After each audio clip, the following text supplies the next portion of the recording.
आप देख रहे हैं हेडलाइंस डेली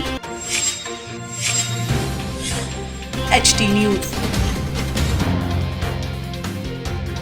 बीजेपी प्रदेश अध्यक्ष वीडी शर्मा सांवेर विधानसभा में भाजपा कार्यकर्ताओं से मिलने पहुंचे। इस दौरान उन्होंने भाजपा नेताओं को जीत का मंत्र दिया और कांग्रेस सरकार पर जमकर निशाना साधा। मध्य प्रदेश में 28 सीटों पर चुनाव होने जा रहे हैं, लेकिन देश की नजर सांवेर विधानसभा पर टिकी हुई है। लिहाजा सांवेर में कमल खिलाने के लिए भाजपा संगठन खुद मैदान में उतर गया है। आलम यह है कि बीजेपी प्रदेश अध्यक्ष वीडी शर्मा खुद भाजपा कार्यकर्ताओं को जीत का मंत्र देने के लिए सांवेर पहुंचे। इस दौरान उन्होंने तुलसी सिलावट को विजय बनाने के लिए सांवेर की जनता के सामने संकल्प पत्र जारी किया। मीडिया से चर्चा के दौरान वीडी शर्मा ने किसान कर्ज माफी को लेकर पूर्व की कमलनाथ सरकार को जमकर निशाने पर लिया। साथ ही शिवराज सरकार के 5 साल का हिसाब भी दिया और कहा कि पिछले 5 महीनों में मुख्यमंत्री शिवराज सिंह चौहान ने किसानों के खातों में 2200 करोड़ रुपए की राशि पहुंचाई है। इतना ही नहीं, वीडी शर्मा ने कांग्रेस छोड़कर भाजपा में शामिल होने वाले ज्योतिरादित्य सिंधिया का बचाव करते हुए कहा कि जब वचन पूरे नहीं किए तो ज्योतिरादित्य सिंधिया और उनके समर्थक नेता भारतीय जनता पार्टी में शामिल हैं, क्योंकि कांग्रेस में सरकार कोई और चला रहा था। इस दौरान पूर्व विधायक सुदर्शन गुप्ता ने मीडिया से चर्चा करते हुए कहा कि राजनीति में ओछी भाषा शैली का उपयोग ठीक नहीं है। इससे जनता के बीच राजनेताओं को लेकर गलत संदेश जाता है।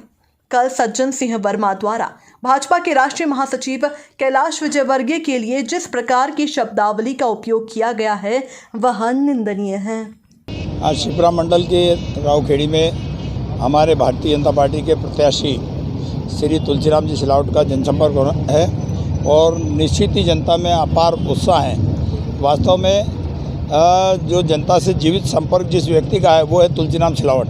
वो लगातार यहाँ पर चुनाव लड़ते रहे, जीतते हारते रहे, चाहे चुनाव जीते हों चाहे हारे हों, वो लगातार जनता के बीच में रहे और उनकी समस्याओं को सुनते रहे, उनको हल करते रहे। और पिछले चुनाव में उन्होंने कांग्रेस की तरफ से चुनाव लड़े थे और कांग्रेस ने जो वादे किए थे वो वादे पूरे नहीं किए, तो उन्होंने और सिंधिया जी ने ये दबाव डाला कि जो 2 लाख रुपए किसानों का कर्जा है, नौजवानों को जो भत्ता है, माँ बहनों का जो राशि है, बहनों की विवाह की जो 21,000 है वो 51,000, और जो वृद्धों को पेंशन देने वाला मामला 1,000 का जो उन्होंने वादा किया था वो करने का पूरा किया।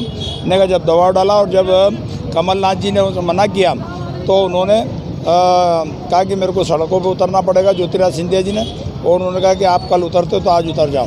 तो उन्होंने कमलनाथ जी की सरकार को सड़क पे ला दिया और भारतीय जनता पार्टी की सरकार बनी है और 22 विधायकों ने इस्तीफा दिया।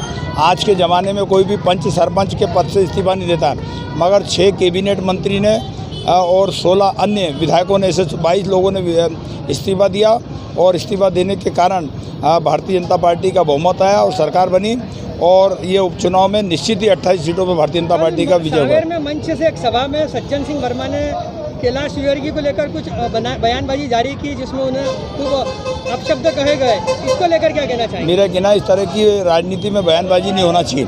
इससे क्या होता है, राजनीतिक नेताओं का स्तर जनता के सामने गिरता है। एक मर्यादित भाषा में आरोप प्रत्यारोप होना चाहिए, किंतु जैसे अटल बिहारी वाजपेयी जी बोलते थे कि कमर के नीचे वार नहीं होना चाहिए, इस तरह हमको निम्न शब्दों का उपयोग नहीं करना चाहिए। और कल उन्होंने क्या कहा ये तो मुझे मालूम नहीं है, मगर जैसा आप बता रहे हैं कि हल्के शब्दों का उपयोग राजनीति में नहीं होना चाहिए। इससे क्या है, आम जनता में राजनेताओं की छवि खराब होती है। आज माननीय कैबिनेट मंत्री तुलसीराम सिलावट जी का जो जनसंपर्क हमारे रावखेड़ी, डकाचा और शिप्रा और अर्जुन बड़ौदा में होने जा रहा है, इसमें जो जन सैलाब और जो युवाओं का उत्साह तुलसी भैया के प्रति दिख रहा है, उससे लगता है कि जीत सुनिश्चित है।